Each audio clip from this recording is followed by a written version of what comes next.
Right ఇక details చూస్తే చంద్రబాబు ప్రమాణ స్వీకార కార్యక్రమ ఏర్పాట్లు ముమ్మరంగా సాగుతున్నాయి. గన్నవరం కేసరపల్లి ఐటీ పార్క్ దగ్గర రేపు ఉదయం 11:27 సీఎంగా బాబు ప్రమాణ స్వీకారం చేయనున్నారు. ఈ కార్యక్రమానికి ముఖ్య అతిథిగా ప్రధాని నరేంద్ర మోదీతో సహా పలువురు కేంద్ర మంత్రులు, అదేవిధంగా వివిధ రాష్ట్రాల ముఖ్యమంత్రులు, సినీ రాజకీయ ప్రముఖులు హాజరు కానున్నారు. ఆంధ్రప్రదేశ్ రాష్ట్ర విశిష్ట అతిథిగా హాజరు కావాలని కోరుతూ చిరంజీవికి ప్రత్యేక ఆహ్వానం అందడంతో ఈ రోజు సాయంత్రం 5 గంటలకు ప్రత్యేక విమానంలో ఆయన విజయవాడ వెళ్లనున్నారు. అయితే చిరంజీవితో పాటు రామ్ చరణ్ కూడా ఈ కార్యక్రమానికి హాజరు కానున్నారు.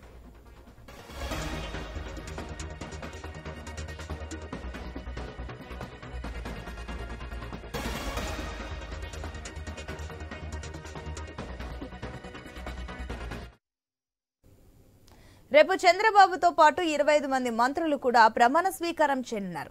సాయంత్రానికి గవర్నర్ కు మంత్రులు లిస్టు పంపించనున్నట్లు కూటమి నేతలు తెలిపారు. పవన్ కళ్యాణ్ కూడా కేబినెట్ మినిస్టర్ గా రేపు ప్రమాణ స్వీకారం చేసే అవకాశం ఉందని, శాఖల కేటాయింపు సందర్భంగా పవన్ కి డిప్యూటీ సీఎం ఇచ్చే అవకాశం ఉంది.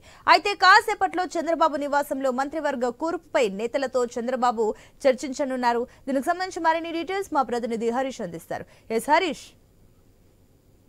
నూతన ప్రభుత్వం ఏర్పాటు మంత్రివర్గానికి సంబంధించినటువంటి అంశం చాలా ఆసక్తికరంగా మారింది. అందులో భాగంగానే ఈ రోజు జరిగినటువంటి ఎన్డీఏ కూటమికి సంబంధించినటువంటి సమావేశం జరిగింది. ఈ సమావేశానికి వచ్చినటువంటి శాసనసభ్యులు ఎవరైతే ఉన్నారో వాళ్ళందరినీ కూడా టచ్ లో ఉండాలని చెప్పి కూడా స్పష్టం చేశారు. అదేవిధంగా మంత్రివర్గ కూర్పుకు సంబంధించినటువంటి అంశంలో ఎవరెవరికి ఫోన్లు వస్తాయని కూడా ఆసక్తికరంగా మారింది. ఈ అంశంపైనే చంద్రబాబు తుది కసరత్తు చేస్తున్నట్టుగా ప్రచారం జరుగుతుంది. ఈ రోజు ఎవరైతే మంత్రివర్గంలో చోటు దక్కించుకుంటారో వాళ్ళందరికీ కూడా ఫోన్లు వచ్చేటువంటి అవకాశం ఉంది.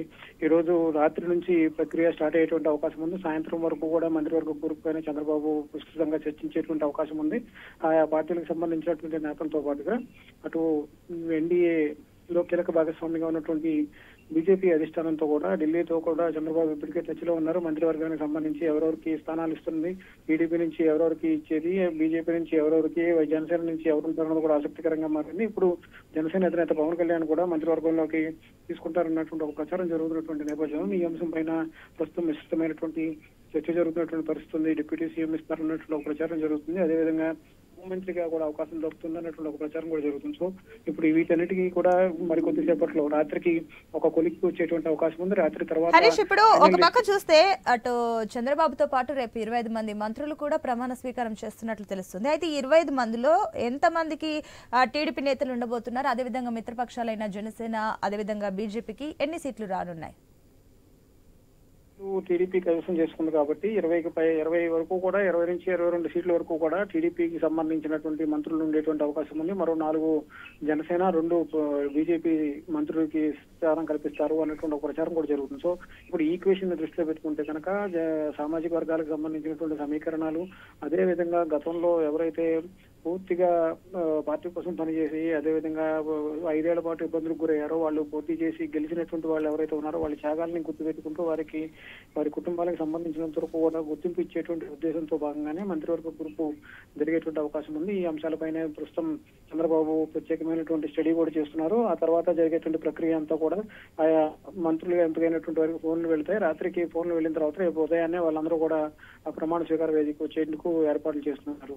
హరీష్, ఇప్పుడు అదే విధంగా ఏదైతే పవన్ కళ్యాణ్ కూడా కేబినెట్ మినిస్టర్ గా రేపు ప్రమాణ స్వీకారం చేస్తున్నట్లు తెలుస్తుంది.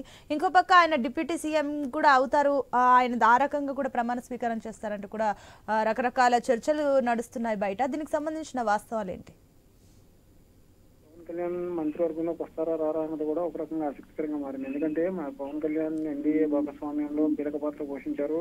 టీడీపీతో పొత్తు, బీజేపీతో కలిపేందుకు విస్తృతమైనటువంటి పని చేశారు. ఆయన తెరవెనుక చేసినటువంటి మంత్రాంగం కావచ్చు, చంద్రబాబుని ఎన్డీఏని బీజేపీని కలిపేందుకు చేసినటువంటి ప్రయత్నం కావచ్చు, కూటమిలో చంద్రబాబు బీజేపీతో పాటు పవన్ కళ్యాణ్ అత్యధికమైనటువంటి కీలక పాత్ర అంటూ పవన్ కళ్యాణ్ సేవల్ని ఇప్పటికే మోడీ కూడా కొనియాడారు, చంద్రబాబు కూడా కొనియాడారు. సో ఇప్పుడు ఆయనకి ఎలాంటి స్థానం దక్కుతుంది, ఎలాంటి గౌరవం దక్కుతుంది, ఇప్పుడు పవర్ లోకి వచ్చిన తర్వాత పవన్ కళ్యాణ్కి ఇచ్చేటువంటి స్థానం ఎలా ఉండబోతుంది అన్నది ఆయన అభిమానుల్లో కూడా ఆసక్తికరంగా చూస్తారు. సో ఈవినింగ్ కి ఈ విషయం పైన ఒక కొలిక్కి వచ్చేటువంటి అవకాశం ఉంటుంది. Right Harish, thank you.